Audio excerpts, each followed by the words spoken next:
It pleased Darius to appoint 120 satraps to rule throughout the kingdom, with 3 administrators over them, one of whom was Daniel. The satraps were made accountable to them, so that the king might not suffer loss. Now Daniel so distinguished himself among the administrators and the satraps by his exceptional qualities that the king planned to set him over the whole kingdom. At this, the administrators and the satraps tried to find grounds for charges against Daniel in his conduct of government affairs, but they were unable to do so. They could find no corruption in him, because he was trustworthy and neither corrupt nor negligent. Finally, these men said, "We will never find any basis for charges against this man Daniel, unless it has something to do with the law of his God." So these administrators and satraps went as a group to the king and said, "May King Darius live forever." The royal administrators, prefects, satraps, advisors, and governors have all agreed that the king should issue an edict and enforce the decree that anyone who prays to any god or human being during the next 30 days, except to you, your majesty, shall be thrown into the lion's den. Now, your majesty, issue the decree and put it in writing, so that it cannot be altered, in accordance with the law of the Medes and Persians, which cannot be repealed. So King Darius put the decree in writing. Now, when Daniel learned that the decree had been published, he went home to his upstairs room, where the windows opened toward Jerusalem. 3 times a day he got down on his knees and prayed, giving thanks to his God, just as he had done before. Then these men went as a group and found Daniel praying and asking God for help. So they went to the king and spoke to him about his royal decree.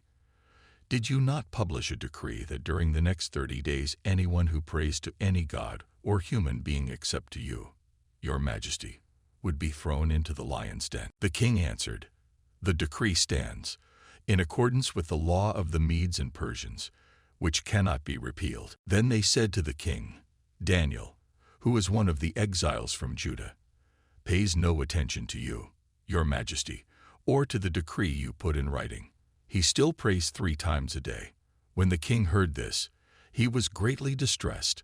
He was determined to rescue Daniel, and made every effort until sundown to save him. At the first light of dawn, the king got up and hurried to the lion's den.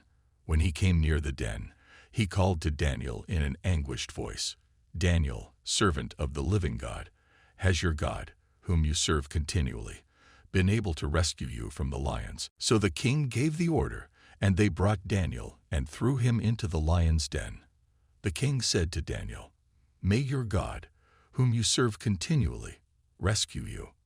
A stone was brought and placed over the mouth of the den, and the king sealed it with his own signet ring, and with the rings of his nobles, so that Daniel's situation might not be changed. Then the king returned to his palace, and spent the night without eating, and without any entertainment being brought to him, and he could not sleep. Then the men went as a group to King Darius and said to him, "Remember, your majesty, that according to the law of the Medes and Persians, no decree or edict that the king issues can be changed." At the king's command, the men who had falsely accused Daniel were brought in and thrown into the lion's den, along with their wives and children. And before they reached the floor of the den, the lions overpowered them and crushed all their bones. Then King Darius wrote to all the nations and peoples of every language in all the earth, "May you prosper greatly. I issue a decree that in every part of my kingdom people must fear and reverence the God of Daniel, for he is the living God, and he endures forever. His kingdom will not be destroyed. His dominion will never end. He rescues and he saves. He performs signs and wonders in the heavens and on the earth. He has rescued Daniel from the power of the lions." So Daniel prospered during the reign of Darius and the reign of Cyrus the Persian. Daniel answered, "May the king live forever. My God sent his angel, and he shut the mouths of the lions. They have not hurt me, because I was found innocent in his sight.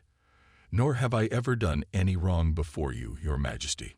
The king was overjoyed and gave orders to lift Daniel out of the den. And when Daniel was lifted from the den, no wound was found on him, because he had trusted in his God.